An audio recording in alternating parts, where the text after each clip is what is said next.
Kumusta ang mga tropa? Nai-release na ang closed beta ng League of Legends Wild Rift at may nakakuha na kayo ng access para dito. Ngayon, bago tayo maglaro at makipagbakbakan sa Wild Rift, pag-usapan muna natin kung ano ang pinaka-optimized na setting para mas maging madulas ang iyong gameplay at maging mas hassle-free ang iyong pag-akyat sa rank. Maraming naging tweaks at updates pagdating sa quality of life improvement ang closed beta kumpara sa nakaraang alpha. Kung hindi kayo aware sa mga ito, relax lang kayo.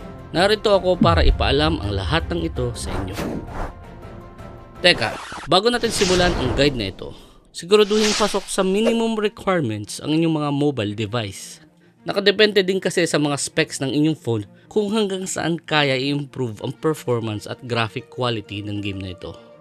Narito rin ang specs ng aking mobile device para may reference din kayo. Ngayong malinaw na ang lahat, let's get it on! Kapag natapos na ang in-game tutorial, malaya ka nang i-adjust ang iyong settings.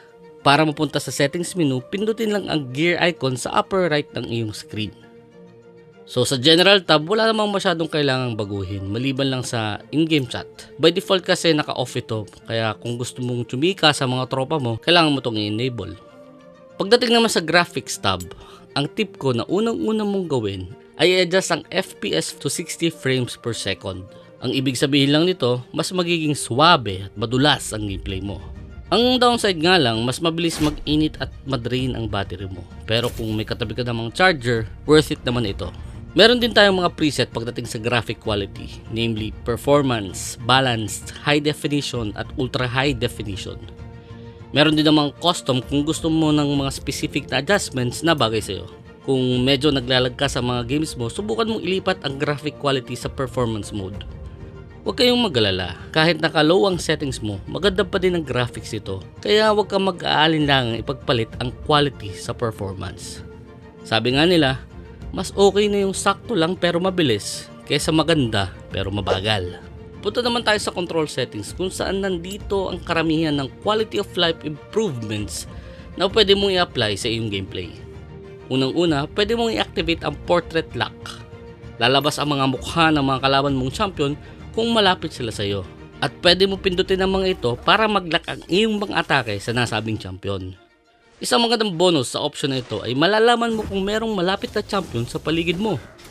So may dagdag na tool ka para ma-improve yung iyong map awareness. Ang target priority option ay ang pagpili kung ano ang una mong aatakihin. Yung pinakamalapit ba o yung pinakamababa ang buhay. May kanya-kanyang trip ang mga players pagdating dito, pero para sa akin mas okay yung target lowest health. Kung nagkakagulo na sa clash, at least alam mo na ang inaatake mo ay yung mga carry nila. Plus, nakakatulong din ito para mas madali kang mag-CS o mag-last hit, diba? Kapag naka-on ang force follow attack, habang tinatapik mo ang attack button, hahabulin ng champion mo ang target na kalaban kahit out of range na siya. Hindi niya papansinin ang direction ng movement stick mo kapag ganito. Para sa akin, mas okay na naka-off ito para may total control ka sa champion mo. Pero syempre, nasa sayo pa rin kung trip mo to.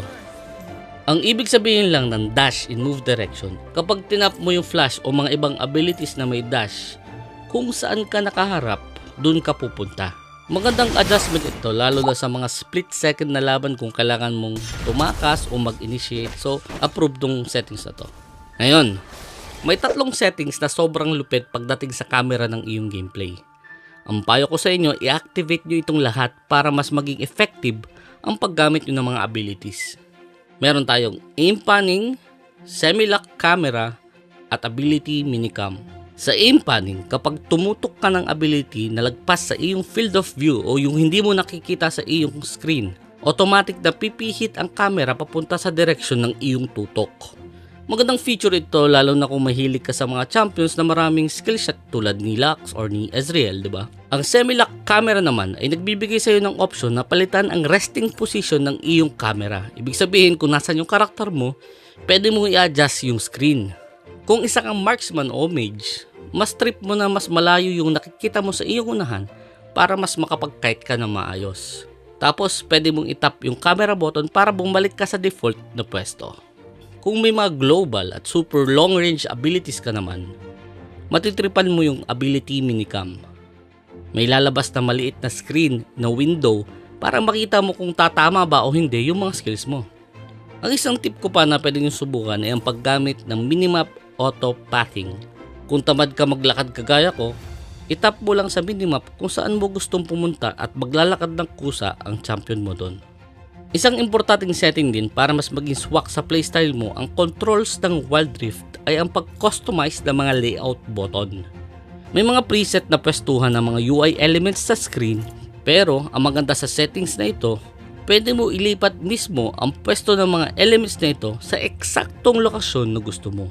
Napakalaking tulong nito kung kagaya mo ako na palagi mo napipindot ang flash kapag nag-i-smite dahil malaki yung daliri mo.